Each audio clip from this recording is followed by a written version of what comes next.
Malam Sobat Atlantis, kali ini kita edisi spesial Malam Satu Suro. Maaf agak terlambat tadi karena saya harus memandu acara webinar lainnya dari jam 7. Moga-moga malam ini tidak ada gangguan. Ini Mas Agus Sunaria join. Kita tunggu Mas Agung. Topik kali ini adalah masih mengenai tembok Cina. Jadi cara apakah Cina bangsa pelaut? Sekarang kita akan membahas tentang tembok Cina. Apakah buatan bangsa Cina? Nah, ini apa teori apa lagi nih? Mas Agung, kedengeran Mas? Halo Pak. Ini belakang saya hijau dan saya pakai ini Sunda karena ini edisi Satu Suro Mas. Nah, gitu. ini hijau ini ternyata ada makna. Saya itu baru tahu kalau webinar itu kalau pakai virtual background itu selalu pecah. Ternyata harus hijau. Nah, kalau hijau itu ternyata jadi bagus. Nah, barusan saya jadi moderator di Iluni UI mengenai migas. Baru selesai jam 10 kurang 15, jadi mohon maaf terlambat. Mas Agung, kita lanjutkan obrolan kita. Masih mengenai rangkaian Natuna ini, masih seputar Cina ini ya. Atlantis kali ini masih seputar Asia Utara ini ya. Kali ini kita akan membahas lanjutan. Kalau minggu lalu laut, sekarang kelihatannya Mas Agung mengarahkan ke darat ini ya, ke temboknya. Jadi ini teori apa lagi ini ya? Ini beberapa rekan tanya ini apa? Karena selama ini tembok Cina kan dipikirnya ya buatan Cina, nggak mungkin kan? Misalnya pecel Madiun ya bikin Madiun gitu. Nggak mungkin dibikin dari Medan misalnya gitu. Nah ini kok Mas Agung di sini mempertanyakan tembok Cina ini apakah Cina yang buat ini apa Mas? Bisa dimulai Mas kita 60 menit ke depan. Oke. Pada dasarnya gini Pak ya, bahwa tidak semua jenis makanan gitu yang dibikin oleh yang dikatakan suatu daerah pasti dibikin oleh daerah tersebut. Contohnya Bika Ambon gitu kan, tidak semuanya pasti dari Ambon kan Pak. Pecel Madiun gitu juga belum tentu pecelnya dari Madiun gitu, mungkin bisa jadi orang sini tapi pakai nama pecel Madiun gitu. Terus seperti saat ini bangunan tertinggi saat ini yang kita kenal ada di Dubai itu apakah dibikin orang Dubai kan bukan Pak, memang tempatnya di Dubai tapi yang bikin kan juga bukan orang Dubai gitu. Nah yang jadi masalah adalah apakah betul tembok Cina itu dibikin oleh orang Cina gitu, karena di sini kan kalau kita melihat kebanyakan dari mereka itu sering mengadakan klaim apa-apa mereka itu karya mereka, apa-apa itu lautan mereka, apa-apa daratan juga punya mereka. Bahkan kalau perlu India punya mereka, kalau perlu seluruh laut punya mereka gitu. Kan kemarin kita sudah yang di wilayah perairannya kita teliti dan ternyata memang mereka nggak ada dasar pelaut. Kalau dasar kelelep di laut mungkin sering. Tapi kalau dasar di laut nggak ini, karena hanya rata-rata mendekat ke daratan. Nah sekarang kalau mendekat ke daratan kan kemudian kita menuju ke daratannya sendiri, apakah benar sih yang di daratan juga mereka semua yang bikin gitu kan. Jadi kan ini juga harus dipertanyakan, karena siapa tahu ternyata ada peradaban lain yang membantu mereka, seperti halnya pembangunan Menara Dubai itu kan ada pihak lain yang membantu, bukan orang Dubainya yang bikin. Kalau biayanya mungkin dari orang Dubai, mungkin biayanya dari sana, tapi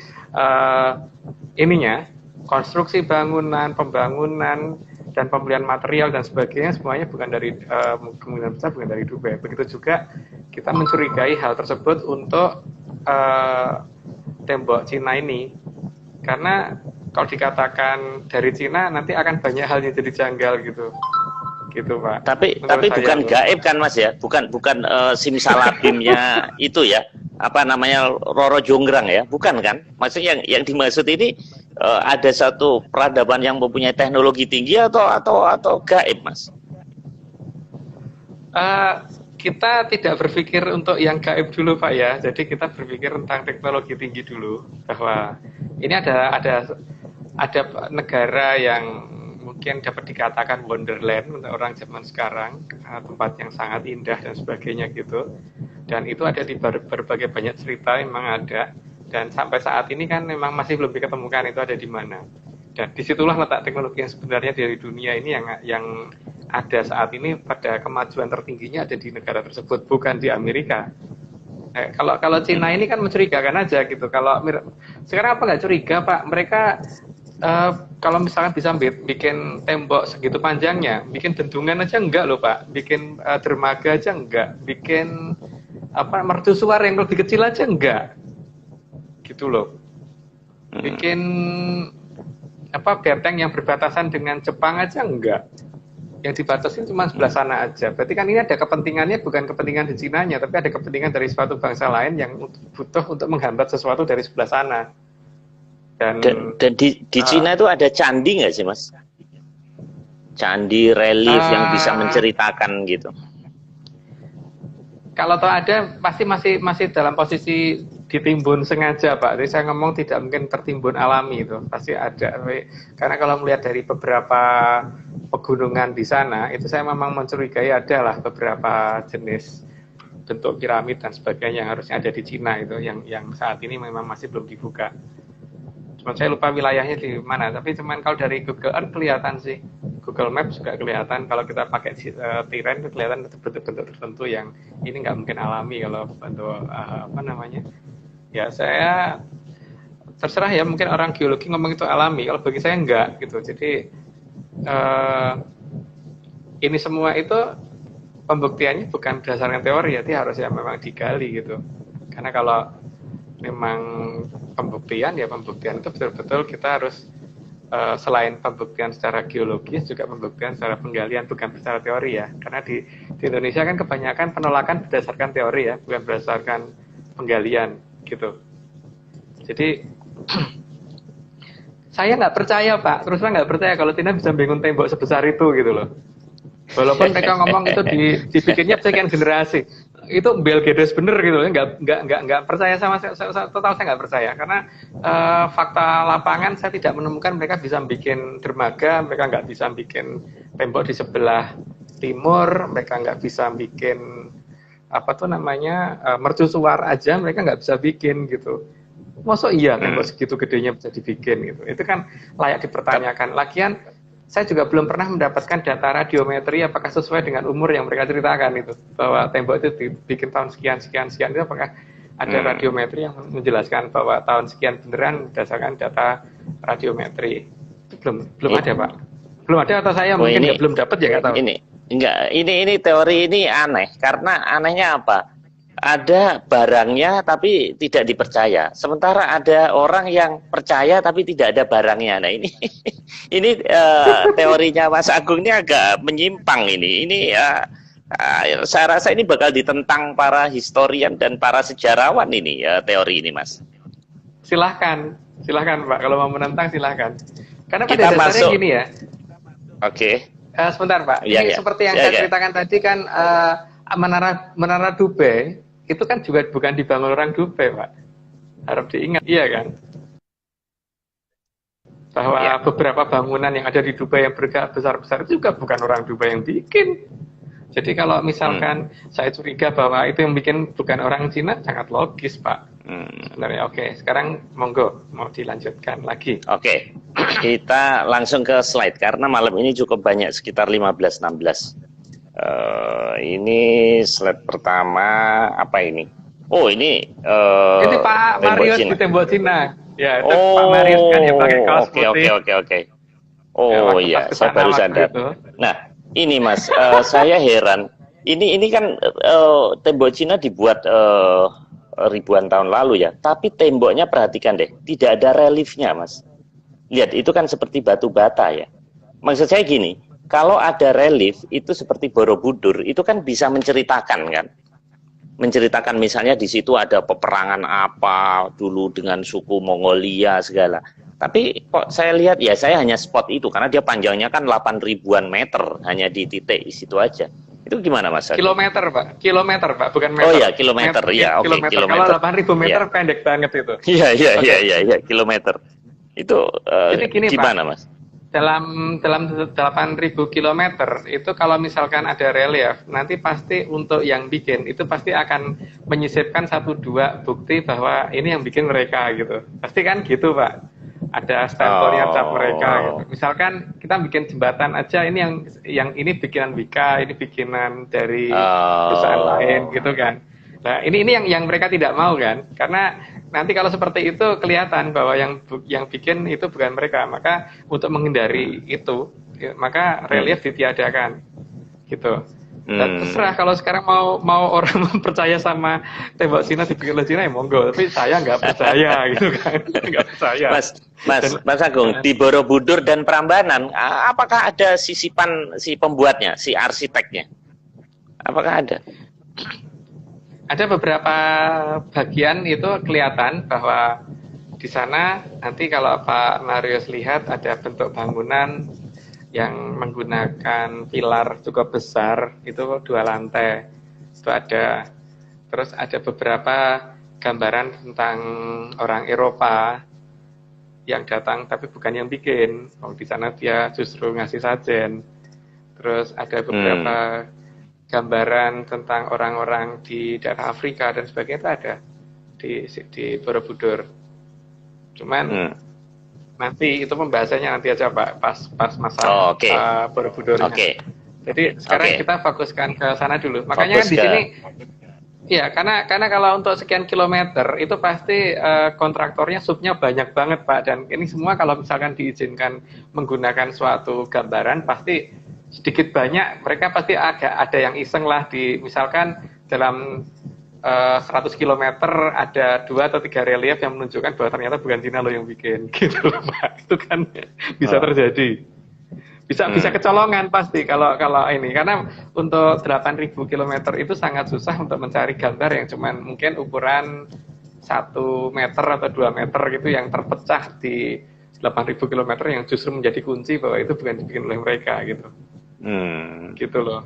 Jadi makanya itu yang mungkin dijadikan landasan mereka untuk tidak pakai relief gitu. Nah, ini slide berikutnya kayak apa ini Mas? Dari dari bambu, ya. Dari bambu ini anyaman ya. Peralatan ya anyaman yang dari bambu. Ini kan banyak yang kita temukan kalau kita melihat film-film kuno, film-film Cina itu Pak, itu di film-film silat gitu.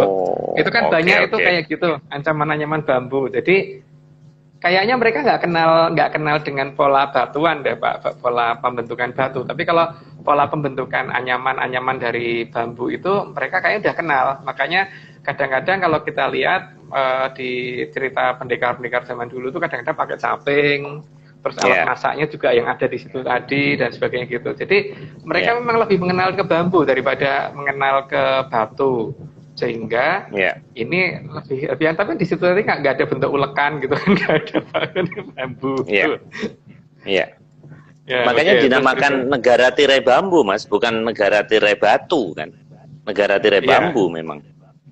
Nah, ini berikutnya ini kayak tirai bambu Pak, yang Bapak ceritakan tadi, makanya saya nyebut mereka kan salah satu yang khasnya sana adalah tirai dari bambu. Makanya memang negara yang terkenal negara tirai bambu. Karena sekarang 8.000 km kalah sama namanya kalah sama tirai yang paling hanya beberapa meter loh Pak. Beberapa meter tapi kan tiap rumah punya. Mungkin kan jumlahnya lebih dari 8.000 meter.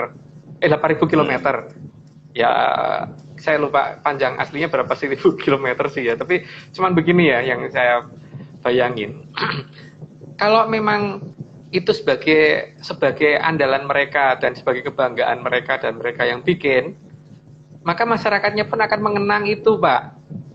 Mengenang itu sehingga memberi nama negaranya adalah negara beteng panjang kayak, atau negara beteng besar, atau negara apa kayak gitu yang sifatnya itu bukan tirai bambu gitu. Bukan tirai bambu gitu. Kalau dikenangnya negara tirai bambu berarti memang keahlian mereka itu di situ. Di bagian pengolahan bambu tadi, entah dibikin tirai, entah dibikin peralatan untuk bertani, untuk apa aja. Tapi yang jelas keberadaan nama negeri tirai bambu itu layak dipertanyakan Dan seharusnya orang udah mulai curiga, jangan-jangan ini Depeng ini bukan Cina yang bikin gitu, cuman pas ketempatan wilayahnya saja gitu. Jadi ini loh, kenyataan di zaman sekarang kan juga begitu Pak. Seperti misalkan itu apa patung Liberty. Di negara maju loh Pak, di negara Amerika yang bikin emang orang Amerika, bukan lah, yang bikin orang Perancis itu. Iya. Iya kan? Sama handphone sekarang, kita juga yang bikin bukan kita Mas kan. Kita pakai handphone ini. Ya. Tinggal beli, iya sama. Tapi ini hal-hal besar yang terkenang dalam sejarah emang patung Liberty Amerika yang bikin, kan enggak. Yang bikin adalah orang Perancis gitu kan. Begitu juga ini sekarang layak dipertanyakan dong. Memang ya ketempatan negaranya seperti patung Liberty tadi bertempatnya di Amerika. Tapi apakah kemudian Amerika terkenal sebagai negara Liberty, negara patung Liberty, kan enggak. Karena memang bukan karya mereka. Tapi kalau negara Indian ya negaranya orang pendatang ya. Tapi ya itu tadi seperti halnya tembok Cina. Mereka terkenalnya negara tirai bambu kok, bukan negara tembok Cina gitu loh. Negara tembok. Negara tembok, orangnya tembok semua gitu. Ya. Oke Mas. Enggak lah Pak ya. Okay. Ini slide berikutnya apa ini? Ini kayak frame dari kayu ya? Itu gambar apa ya? Oh ya, di situ Pak, masalah perkayuan. Jadi Pak Marius pernah cerita ke saya kan, ketika pergi ke Cina, itu kan waktu ketemu dengan orang-orang Cina, itu mereka waktu pas ke mana ya, istana yang itu oh kan ya, di Forbidden City ya. Di Forbidden City, itu guide-nya kan cerita bahwa bahwa teknologi untuk mengolah kayu itu lebih tinggi daripada teknologi untuk mengolah batu, gitu kan? Itu Pak. Kalau menurut saya ya, orang blow-on manapun pasti tahu loh kalau ngolah batu itu lebih susah daripada ngolah kayu gitu. Nggak mungkin.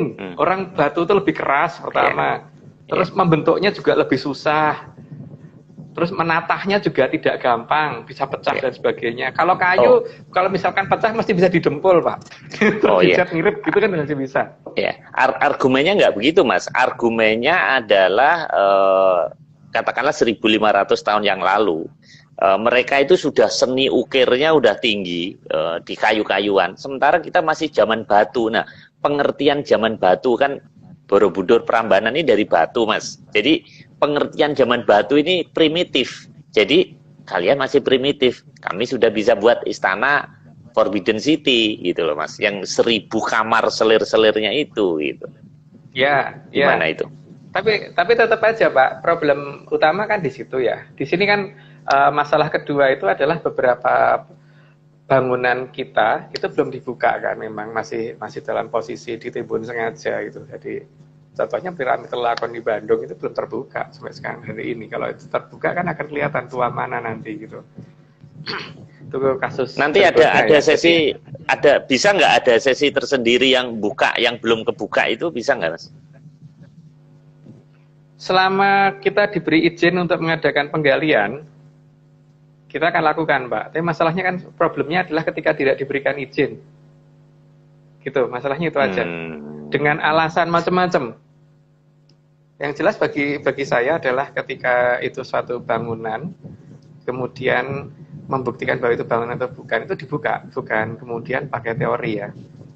Karena di sini memang yang paling penting adalah setelah diadakan geolistrik atau tes apapun, ya langkah berikutnya dibuka. Gitu, bukan dilarang dibuka. Jadi kalau mereka menyatakan bahwa ketika kita masih primitif mereka sudah punya seperti itu, kita bisa balik lagi di Candi Penataran. Itu pernah ada relief yang saya tunjukkan di sini juga, itu menunjukkan bahwa posisi orang Cina di belakangnya orang Jawa lagi, dan posisinya seperti seorang pengawal yang berdiri itu pun paling belakang Pak.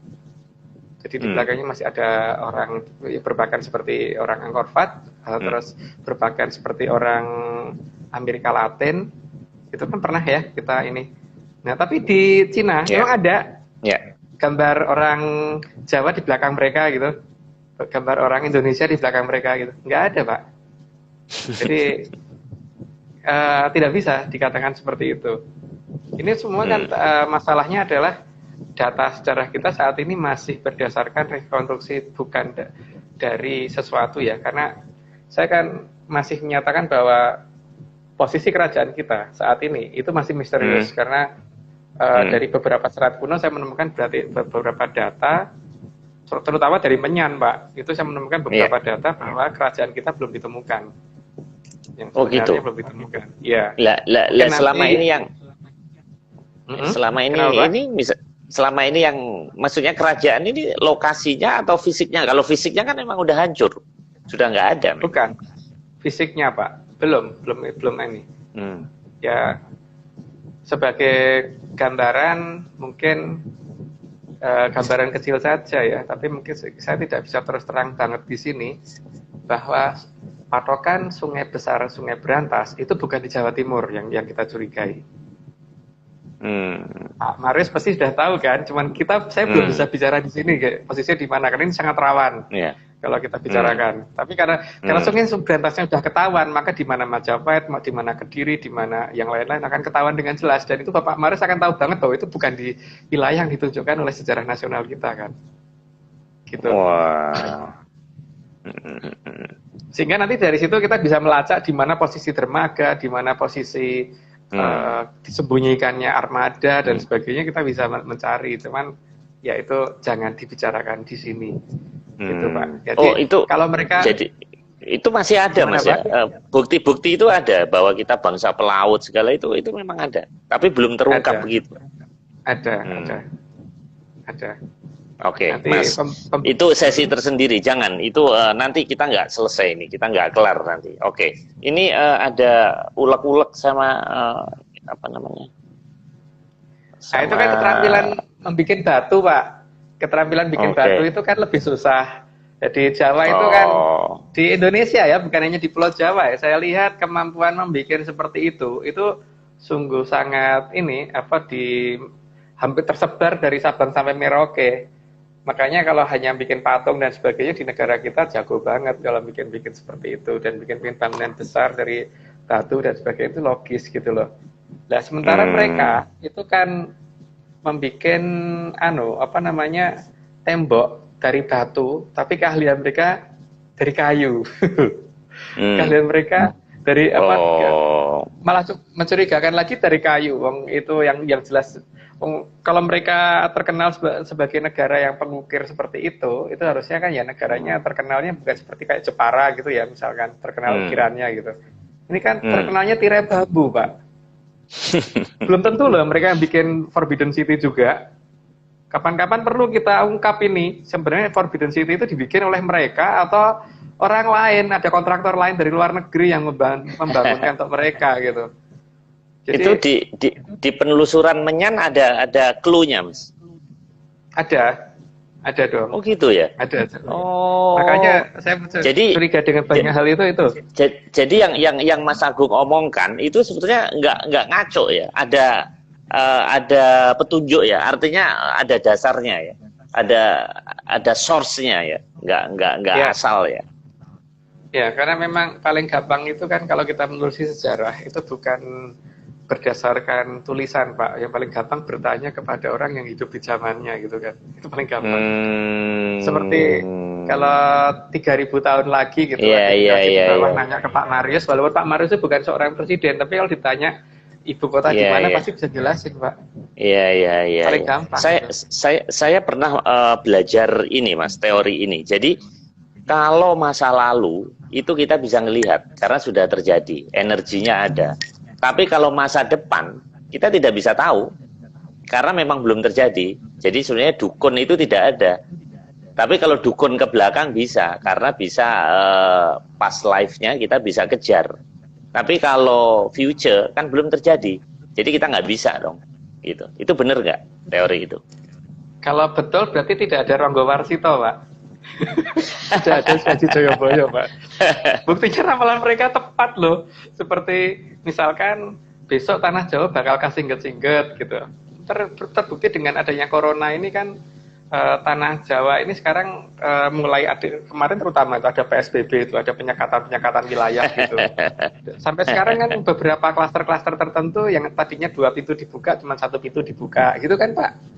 Masih ada cerita itu kan masih terjadi di saat ini. Terus besok bakalan orang mati tanpa haji terjadi saat ini. Banyak orang yang kalau dulu orang meninggal itu kan dimakamkan kemudian sanak keluarga dan orang-orang pada ini, sekarang enggak toh Pak, karena dengan adanya wabah seperti ini gitu loh. Terus ada cerita apa namanya, ya mungkin banyak tapi nanti jatuhnya supaya tidak kesara, jadi ya saya hanya bisa bercerita pertama yang jelas bahwa untuk negara lain mungkin masa depan itu masih merupakan suatu hal yang tanda tanya ya, tapi untuk nenek moyang kita kan ternyata enggak. Makanya mereka bisa meramalkan masa depan, ada Ronggo Warsito dan sebagainya. Dan masalahnya tuh mereka akurat Pak, kalau tidak akurat itu masalahnya ya. Dan masalahnya kan beberapa serat yang beredar itu kan beberapa serat sudah ada yang dirubah-rubah. Tapi kalau bisa nemu yang beneran, itu betul-betul akan tepat gitu loh. Oke. Penelusuran itu kalau beliau itu kan menunjukkan itu sampai ke karena apa ada istilah yang berbeda di zaman beliau dan di zaman sekarang, maka pasti ada beberapa yang digambarkan dengan menggunakan perumpamaan, misalkan seperti peluru gitu dilambangkan sebagai lombok kuning yang dimasukkan ke dalam suatu tongkat. Gitu. Kan, oh itu ada itu di serat kuno itu ada kata-kata kayak gitu ada. Terus apa namanya menggambarkan orang pakai topi baja itu apa namanya kudungan kuali lumuten gitu kan. Platon. Ada. Oh, karena warna hijau, ya. Iya, tapi kata-kata itu ada. Jadi ini yang seperti besok ketika terjadi kondisi seperti ini akan ada prajurit kang nganggo destar warna kunir, itu juga sudah disebut bahwa besok ketika situasi menjadi darurat itu akan ada prajurit yang memakai destar itu belangkon tapi penggambaran zaman sekarang mungkin baret warna kunir. Saya masih bingung itu karena yang di top sebutkan warna kunir, jadi warna kunir itu orange ya. Kalau sekarang kan yang saya tahu kok orange itu berarti paskas, tapi cuman nggak tahu karena itu masih misteri. Jadi ketahuannya nanti kan setelah itu semua terjadi dan memang ya. Secara detail kan kita tidak boleh ngaku Pak, semuanya tidak boleh menjelaskan secara detail juga. Oke. Jadi artinya masa depan bisa dibaca Pak untuk leluhur kita. Ya.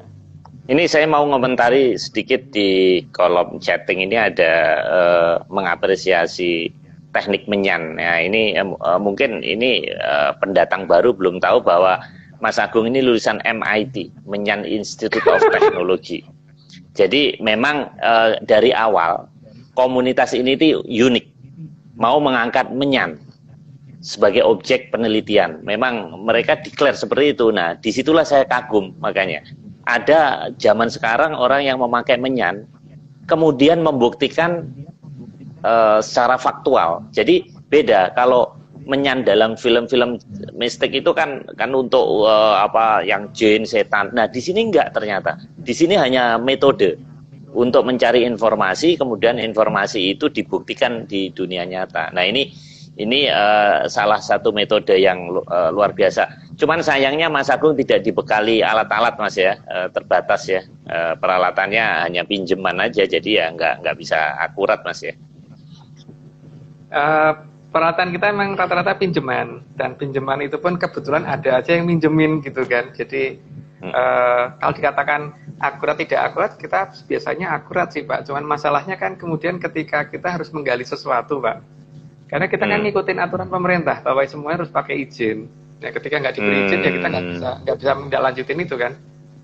Bahwa kita sebagai warga negara yang taat hukum, berarti kalau melakukan sesuatu harus ada izinnya. Kalau tidak diberi izin ya sudah. Tapi yang jelas, saya nggak percaya dengan cara resmi saat ini, gitu aja. Karena berdasarkan data yang kita terima dari leluhur di zaman dulu, itu tidak menceritakan seperti yang dijelaskan dalam secara resmi. Itu masalah utama yang saya Karena sejarah kita ini tinggalan Belanda, Mas ya. Bukan produk sekarang, sudah tinggalan. Jadi tentunya tergantung dari si pembuat saat itu kan. Ya, salah satunya itu. Dan kalau saya melihat Belanda sendiri juga tidak bisa mengungkap banyak hal karena kenyataan yang ada beberapa wilayah yang saat ini saya curigai sebagai bekas kerajaan yang seharusnya di situ, tapi diklaimnya Belanda ada di Jawa Timur dan sebagainya itu tidak, mereka ternyata juga tidak begitu tahu, gitu. Tapi paling tidak ini apa namanya ya untuk urutan sementara, urutan sementara dan minimal supaya kita punya kebanggaan pernah punya nenek moyang yang besar itu adalah sedikit dibuka oleh orang Belanda walaupun itu tidak lengkap dan walaupun sebagian digeser posisinya gitu loh. Iya. Oke Mas, kita lanjutkan, masih cukup banyak slide kita. Ini berikutnya. Ya itu Forbidden City. Bukan itu rumah ya, orang Cina itu kan kebanyakan ternyata terbuat mayoritas bangunannya bukan batu bata dan batu ya, tapi mayoritasnya kan kayu seperti yang mereka ceritakan tadi gitu loh. Jadi teknologi batunya ini yang kita curigai karena kalau misalkan mereka bisa bikin tembok sebesar itu ya minimal masyarakatnya sendiri itu bangunannya mayoritasnya akan ya batunya banyak gitu. Bukan mayoritasnya di kayu gitu. Jadi batunya itu jadi tembok Cina tapi rumahnya dari kayu gitu Mas ya. Ya, jadi seperti gini Pak. Mungkin ekstrimnya gini. Kalau Pak Marius ngeklaim bahwa bisa bikin jembatan misalkan jembatan di Palembang gitu. Misalnya Pak Marius yang bikin gitu. Tapi rumahnya Pak Marius jadi gedek gitu. Siapa yang percaya, Pak? Ini kan ekstrem perbandingannya itu kan. Mereka katanya bisa bikin tembok segitu gedenya gitu, tapi mereka bangunannya rata-rata dari kayu gitu loh, Pak. Ini kan sesuatu hal yang kita bisa bikin Borobudur, rumah kita juga bukan dari batu, Mas. Kan kita enggak juga kan. Sama kan. Saya udah ngomong, Pak, bahwa beberapa wilayah kita itu belum terbuka. Jadi posisi kerajaan-kerajaan kita ini masih misterius, tidak di lokasi yang ditunjukkan dalam sejarah resmi. Gitu loh. Mas, pakai analogi tadi Mas, kalau tempat pemujaannya aja segede Borobudur dan Prambanan, pasti tempat tidurnya kan pasti lebih gede lagi dong yang dihuni. Sama juga dengan China kan, kalau dia bisa membuat tembok Cina sebesar 8.000 kilo, mestinya dia punya kerajaan yang dahsyat begitu kan Mas? Betul nggak itu? Iya, jadi minimal tuh kerajaannya ya hampir satu provinsi sendiri itu loh Pak, menurut perhitungan saya. Itu kan kira-kira cuman satu kota nggak nyampe toh Pak? Nggak sampai. Nggak nyampe kan satu kota. Satu desa nyampe nggak Pak? Oh nyampe Pak. Kan istrinya aja 1.000 Mas itu. Oh ya, satu desa ya. Kalau satu kecamatan nyampe nggak itu? Kalau bangunannya sih enggak Mas. Artinya bangunan yang Forbidden City itu enggak. Tapi kalau mungkin wilayah, ya sama lah kayak Majapahit sekarang. Kan Majapahit katanya NKRI Sabang Merauke, tapi kerajaannya sekota sawah gitu, gimana? Kan sama dong teori Mas Agung juga sama dong. Enggak, makanya kapan-kapan ke Cibubur Pak, saya tunjukin Majapahit di mana. Wow. Saya tunjukin beneran posisi Majapahit ada di mana. Jadi kenapa nanti ada daerah namanya ini terus itu kelihatan seperti itu. Nanti ini. Oh iya, Mas, saya baru ingat nanti akan ada sesi yang sungai-sungai itu loh. Kan sebentar lagi ini kan musim hujan nih. Jakarta nih kan udah mulai nih. Nah, banyak pakai kata-kata rawa segala. Nah, itu saya minta itu nanti dibahas. Tapi ini kita selesaikan dulu Mas malam ini. Ini nggak selesai, ini baru slide ke-7. Slide ke-7 ini tukang kayu ini Mas ya. Ya, ini kan peralatan Pak. Jadi gini ya, pada dasarnya peralatan pertukangan untuk mengolah kayu dan mengolah batu itu ada beberapa yang mirip, tapi mempunyai kekerasan yang beda dan mempunyai butuh teknik yang berbeda. Nah, untuk membuat alat pertukangan yang dipakai untuk mengolah kayu itu lebih sederhana bikinnya daripada untuk mengolah batu gitu. Jadi di sini kan akan kelihatan bahwa peralatan ini teknologinya ada di mana gitu. Karena kalau teknologi itu ada di Cina, maka di Cina seharusnya minimal kalau betengnya aja 8.000 km, ya harusnya minimal kotanya itu ya segede Jawa Barat gitu Pak. Minimal banget gitu. Atau segede Jawa Tengah gitu. Syukur-syukur segede Pulau Jawa gitu. Jadi bukan cuman satu kota Forbidden City segede itu nggak match, sangat tidak match. Itu menunjukkan bahwa bukan mereka yang bikin.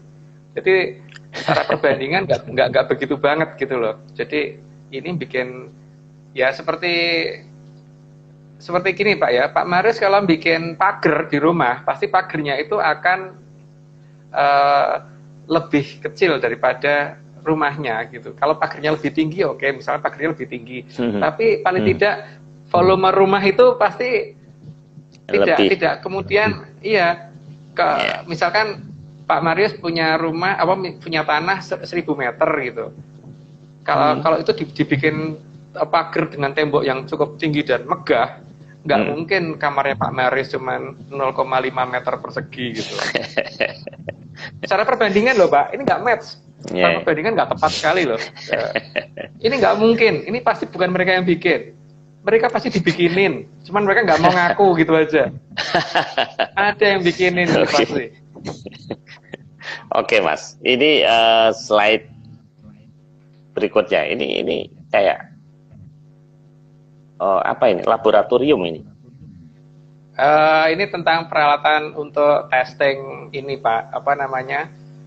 Ya, itu laboratorium peralatan untuk testing umur. Jadi kita bisa nguji itu berdasarkan dua hal. Satu, radiometri itu untuk menguji umur berdasarkan isotop radioaktif. Yang kedua, kita bisa mengadakan pengujian serat dari kayu-kayuan itu untuk nyari umurnya berapa. Nah, problemnya adalah apakah ini pernah dibuka dalam cerita sejarah Cina bahwa sebenarnya tembok Cina itu kalau di radiometri umurnya berapa sih? Terus sebetulnya juga Forbidden City itu kayunya kayu mana sih? Terus kemudian kayunya sendiri kalau diadakan uji serat betul nggak sih di tahun yang mereka sebut gitu loh. Jadi klaim itu benar-benar harus perfect sekali gitu. Kalau ternyata enggak, layak dicurigai mereka bukan yang bikin gitu kan. Kalau kayu itu, kalau kayu bisa umurnya bisa ribuan tahun nggak, Mas? Bisa aja, Pak. Bisa ya? Aja. Iya. Dan ini bisa, yang jelas harusnya ada uji yang paling tepat ya, uji serat itu untuk ke ininya umurnya. Tapi ya mungkin orang biologi ini lebih tahu, Pak. Orang di IPB sana lebih ngerti, orang pertanian mungkin lebih tahu lah. Atau ya yang jelas saat ini kita kayak gugon Tuhan Pak, jadi gugu doang gitu. Mereka ngomong ini tembok Cina buatan Cina, nggih gitu kan. Ini Forbidden City buatan Cina, nggih gitu. Enggak, kita nggak boleh begitu. Sekarang kita harus mulai mikir ini tembok Cina bikinan Cina, mosok iya gitu dulu Pak. Sekarang kita harus mulai begitu, nggak boleh apa-apa. Tapi gini Mas, kenyataannya bangsa mereka lebih maju dari kita loh. Gimana itu? Kalau kita lebih hebat, bisa bikin Borobudur, Prambanan, dan masih ada tempat-tempat yang hidden, yang masih belum terungkap. Berarti kan nenek moyang kita waktu itu jaya, tapi kenapa kita kok jadi keturunan kita kalah dengan keturunan Tiongkok? Produk-produk kita aja sekarang produk Cina. Berarti kita gimana? Jangan-jangan kita juga bukan anaknya leluhur kita, jangan-jangan.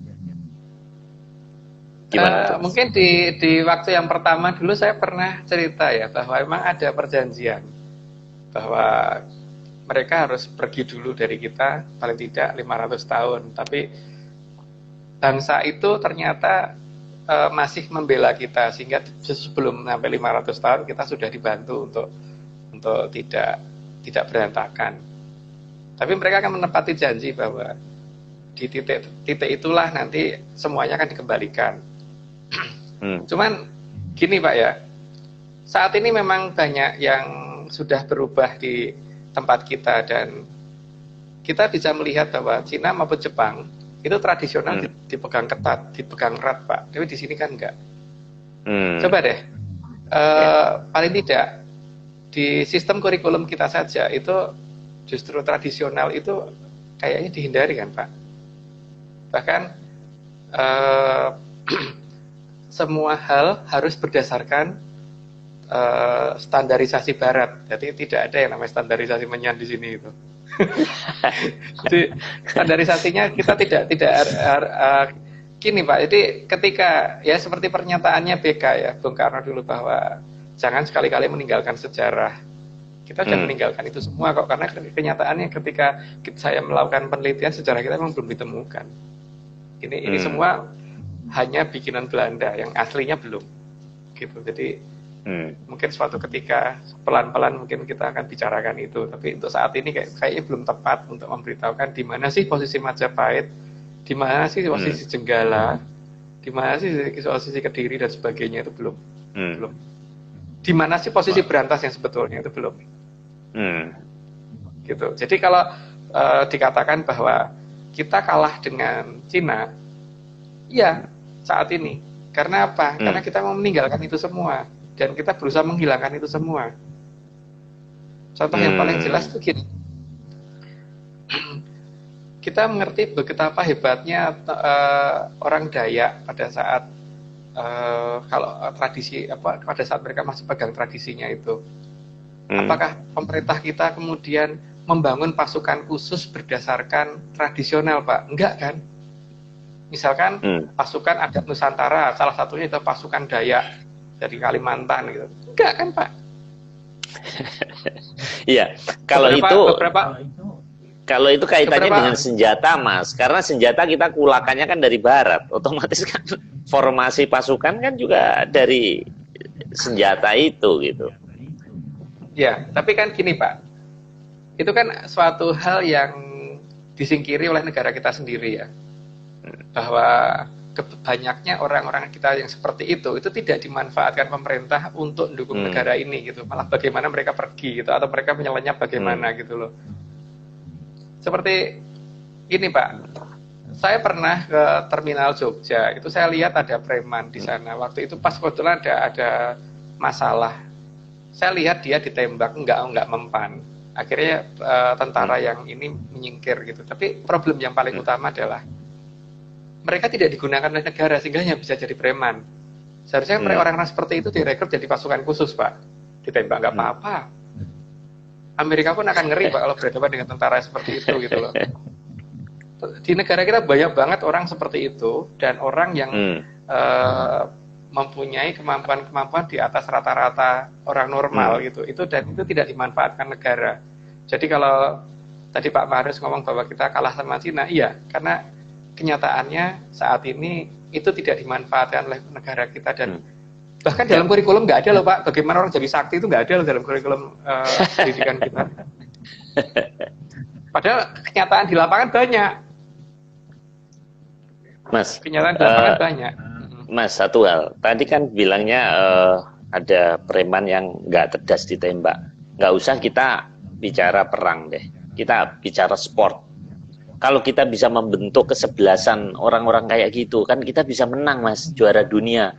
Kenapa nggak ada riset membuat kesebelasan yang terdiri dari orang-orang sakti yang didekatin, misalnya nih kita lawan Ronaldo, nanti begitu didekatin dia mental sendiri. Kenapa? Dan itu dipakainya tertentu aja, jangan terus-terusan, kan curiga melanggar FIFA nanti. Jadi misalnya begitu didekatin dia pakai aji-aji itu, kemudian bolanya di tendang masuk gol. Maksudnya kenapa sih?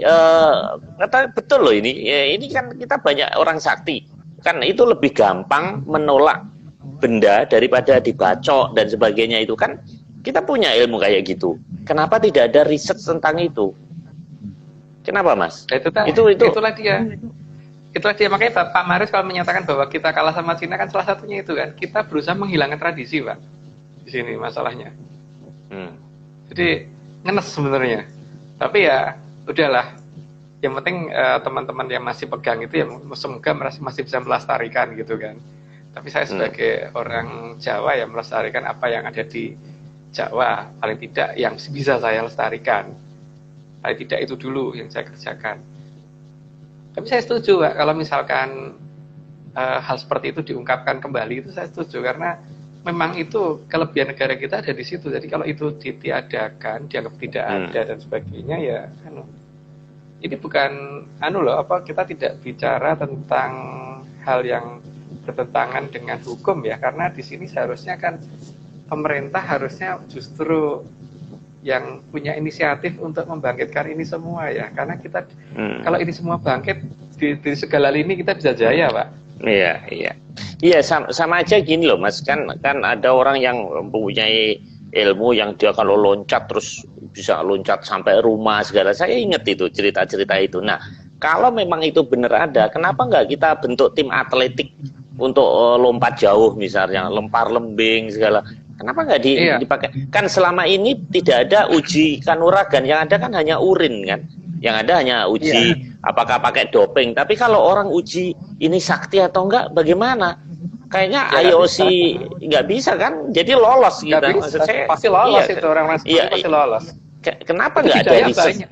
Iya, di Daya ada, di Sulawesi ada, di Irian ada. Itu bisa jadi hebat kita, makanya harusnya dijadikan timnas atau kalau perlu ya pasukan khusus Pak, pasukan khusus adat Nusantara itu dibentuk. Itu harusnya. Saya ingat kalau dulu waktu ya sport aja lah, kalau pasukan agak susah lah gitu.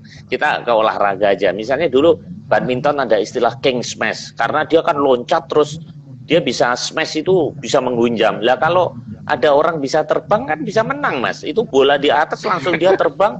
Kenapa nggak dikasih tantangan gitu? Pasti yang sekarang yang bermanfaat lah gitu.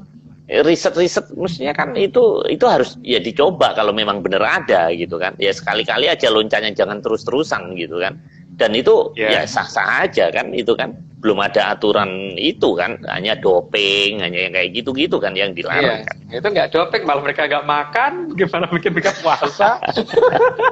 Nggak bisa kok masih lolos semua Pak. Cuman ya itu tadi, asal bangsa ini tidak alergi ya dengan hal seperti Mas, itu. Mas, ini waktu kita ini sudah hampir 50 menit Mas. Ini kita percepat, nanti nggak habis. Ini seperti benteng ya. Itu dermaga Pak, yang saya katakan tadi. Ya. Oh iya. Mereka bikin dermaga aja nggak bisa kok ngomong bisa bikin tembok Cina itu loh Pak. Itu yang saya katakan tadi kan. Lah kalau bikin dermaga itu kan satuannya tidak nyampe puluhan kilo ya, paling cuma berapa kilometer gitu kan. Tingginya pun cuma berapa meter gitu. Itu aja nggak bisa bikin, masa iya sih mereka bisa bikin bisa bikin tembok Cina gitu. Itu nggak logis banget Pak. Gitu. Jadi alasan itu tadi, itu salah satu alasan saya bahwa saya nggak percaya kalau Cina bisa bikin Cina. Tuh mercusuar tuh lihat Pak, itu apa sepanjang 8.000 meter kan? Enggak kan Pak? Itu cuma berapa meter dan tingginya cuma berapa meter gitu kan? Itu panjangnya mercusuar nggak nyampe 8.000 kilometer Pak, tapi mereka nggak bisa bikin. Itu problem. Kalau mereka bisa, karena kalau mereka ngomong bangsa pelaut bisa ngeklaim Laut Natuna Utara, tembok itu namanya beteng laut, beteng yang ada yang katanya dibangun Jepang di Kepulauan Seribu. Nah itu juga kenyataannya mereka juga nggak bisa bikin. Itu lebih kecil dari itu, tidak sampai 8.000 kilometer Pak. Gitu. Iya. Kan butuh untuk bangunan atau pengawas pelayaran perlu Pak. Apalagi di daerah Paracel sama Spratly itu banyak banget batu karang itu. Di sana buah brus itu tenggelam kapalnya di sana kalau nggak ada yang bantu pengawasan seperti itu. Itu barang-barang yang ukurannya sangat mini dibandingkan temboknya saja, itu mereka nggak bisa bikin. Masa iya mereka bikin tembok Cina 8.000 km? Itu bangunan-bangunan yang saya tunjukkan tadi tidak sampai 8.000 km, rata-rata cuma berapa meteran gitu, istilahnya masih bisa dihitung pakai satuan meter gitu loh Pak. Itu aja mereka nggak bisa bikin. Iya. Logis saya kira kalau saya curiga ya banyak orang mungkin percaya dengan mereka bisa bikin, ya saya nggak percaya, itu hak saya kan Pak. Tapi kalau mereka mau percaya itu juga hak mereka gitu loh. Saya tidak melarang untuk mereka untuk tidak percaya saya ya, tapi saya juga tidak mau percaya begitu saja. Jadi sudah saatnya bahwa kita ini kalau ada sesuatu ya saat pertama itu ya yang kita ajukan bahwa masa iya gitu dulu, jangan oh iya gitu. Gitu, genggian aja tuh nggak boleh. Sains tidak genggian Pak. Itu kan batu bata Pak. Batu bata itu kan dibikin dari tanah yang dicetak kemudian dikeringkan lalu dibakar. Nah, kalau misalkan tembok Cina ini misalkan bukan dari batu kali, misalkan dari batu bata, ya seperti yang ceritakan Pak Maris, katanya dari batu bata, berarti kan akan hilang sekian banyak volume tanah yang kemudian berubah jadi beteng gitu. Nah itu posisinya di mana? Bisa mereka tunjukkan nggak lubang daerah yang daerah yang dikeruk kemudian dibikin batu bata untuk dipakai untuk bikin itu? Kan enggak Pak? Itu juga nggak bisa diungkap oleh mereka sesuai dengan hari ini kan? Artinya ini pun batanya mungkin didatangkan dari wilayah lain, bukan dari wilayah mereka gitu. Nah, tapi itu di pegunungan sih Mas, itu di pegunungan sih dia. Nah kalau kita ada Borobudur, apakah ada batu yang hilang Mas? Berarti ada gunung yang hilang gitu. Itu kan nggak terlalu besar Pak, tapi paling tidak ada. Kalau itunya ada, bisa dicari kalau itu, karena volumenya cuma segitu kan. Tapi kalau 8.000 km kali tingginya berapa, kali lebarnya berapa, itu jelas besar sekali Pak. Gitu ya. Jadi kalau segede Borobudur itu masih bisa dilacak, ini masih logis gitu loh. Jadi hilangnya batu cuma segede itu, tapi tidak sampai 8.000 km Pak. Itu enggak ini. Oke, ini seperti Angkor Wat di Angkor Wat. Ya, kalau kita lihat dari sisi seni, pembuatan batu dan sebagainya, itu Angkor Wat ternyata lebih bagus daripada di Cina yang cuman tembok doang seperti itu gitu. Itu artinya ada kemungkinan arah orang yang membantu membikin itu dari arah sebelah selatan mereka. Jadi bukan mereka yang bikin gitu loh. Nah, nanti untuk berikutnya saya jelaskan lagi, nanti untuk yang sesi berikutnya kenapa sih saya curiga kok dibantu oleh orang lain yang ada di selatan mereka. Nanti ada beberapa ciri-ciri yang mungkin nanti di episode berikutnya kita terangkan. Tapi yang jelas di sini mulai dari pengukiran batu, terus pembentukan batu, strukturnya dan sebagainya, itu ternyata Angkor Wat lebih bagus daripada yang tembok Cina. Kalau tembok itu kan ya cuman begitu aja ya. Kalau ini kan ada ininya itu, ada bentuk-bentuk yang kayak gampang dibikin. Gitu. Tapi Cina memang terkenal budaya ininya tinggi Mas. Seperti lukisan kayak gitu-gitu. Memang, tapi bukan relief sih. Memang bukan bangsa batu sih dia. Tapi itu juga ada sejarah ketika zaman Sang Mahaprabu Hayam Wuruk dulu kan ada salah satu pelukis kita yang namanya Ki Sugeng Prabangkara yang kemudian pergi ke sana. Itu kan pelukis hebat itu, Sugeng Prabangkara yang akhirnya pergi ke Cina, yang akhirnya ini membuat banyak lukisan. Apakah dari dia yang ngajarin? Bisa aja Pak. Tapi yang jelas cerita dari sini ada tentang di Babat Mojopahit, ada tentang cerita Ki Sugeng Prabangkara itu ada. Iya.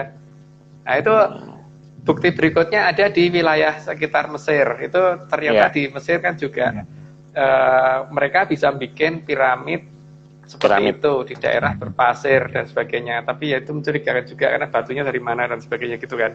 Cuman gini Pak, teknologi pengolahan batu itu ada di beberapa negara di dekat-dekat Cina. Cuman ada di sebelah baratnya, ada di timurnya, ada di timurnya, ada di baratnya, dan ada di selatannya rata-rata. Dan di sini nanti di episode berikutnya nanti saya akan mencoba meneliti kira akan menjelaskan ya versi saya bahwa bantuan itu kira-kira datangnya dari arah mana gitu. Wah. Ya, itu Seru, berikutnya. Biar seru, jadi berikutnya lebih ke posisi aplikasi. Ya, itu di daerah Thailand kan? Thailand ya, iya, Ya. Thailand. Nah ini kelihatan kalau negara kaya itu Pak, ya harusnya tempatnya serba gemerlap seperti itu. Ya, tidak cuma tembok doang gitu loh. Iya. Tidak cuma tembok doang, harus ada lapisan-lapisannya seperti itu. Menunjukkan bahwa kemungkinan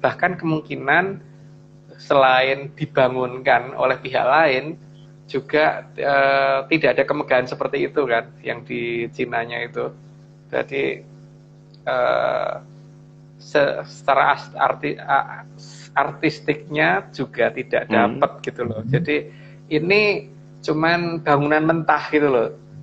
Jadi tidak ada reliefnya, cuman tembok doang. Itu pun juga tidak bisa bikin bendungan, tidak bisa bikin bentuk, maksud saya bendungan yang gede, ukurannya ya minimal 10 km kayak atau gimana gitu, atau bikin dermaga dan itu semua. Tapi itu terlepas dari itu semua Mas, Cina kan terkenal bangsa yang ulet.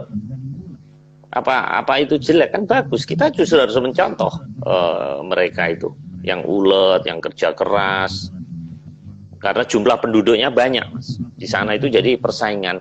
Waktu itu saya dapat guide dari Mongolia, dia cerita di Mongolia itu kerja 3 bulan untuk hidup 9 bulan, karena 3 bulan ini musim panas, 9 bulannya dingin, yang di Mongolia sana utara bahkan sampai bulu mata itu bisa lengket. Jadi akhirnya dia lari ke Beijing, kemudian jadi guide. Jadi persaingan penduduk 1,3 miliar itu memang bukan main ininya.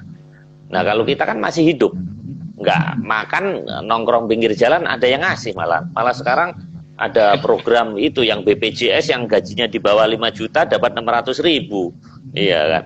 Nah, di sana mati Mas, nggak ada. Makanya kenapa kalau kita ke Korea, ke Cina, Jepang pastilah itu. Kenapa saya lihat bukit itu bisa benar-benar bagus gitu, nggak kayak kita puncak, nggak karu-karuan. Ternyata memang di sana nggak bisa hidup. Kalau nggak ada listrik, nggak ada saluran air itu nggak bisa hidup. Karena ekstrim. Alamnya ini ekstrim, ya klimatnya ekstrim, kemudian penduduknya banyak gitu. Nah itu yang membuat mereka menjadi bangsa yang kuat. Nah kita ini katanya leluhurnya kuat, tapi kalau kenyataannya nggak punya pulsa aja udah nggak bisa hidup kita. Jangankan ya jadi petarung. Anak sekarang itu nggak takut jin setan gendruwo Mas, tapi nggak, pulsanya habis itu lebih takut itu. Mentalnya seperti itu gitu.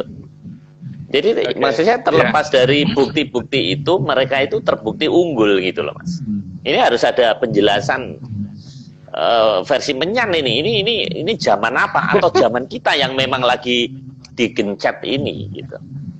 Emang iya Pak, saya sudah jelasin di awal Pak, bahwa mereka tuh masih pegang tradisi banget gitu kan, kita enggak. Itu betul, kalau itu ya.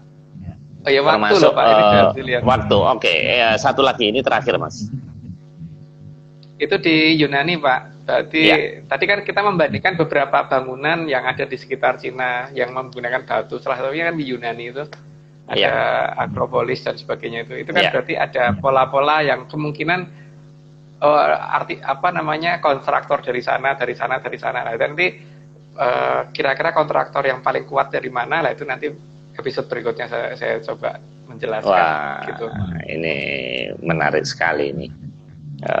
Sampai ada kontraktor segala. Ini yang kaya Pimpronya ini pastinya ya, karena ini kan sampai 3 dinasti ya ini ya.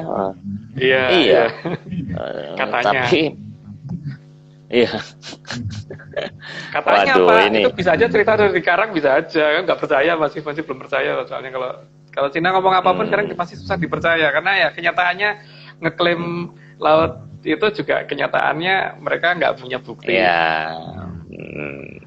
Ini kan pembahasan kita ini berawal dari Laut Natuna Utara sebenarnya. Kita kan memberikan masukan ke pemerintah juga gitu, memberikan opini dari sisi Atlantis.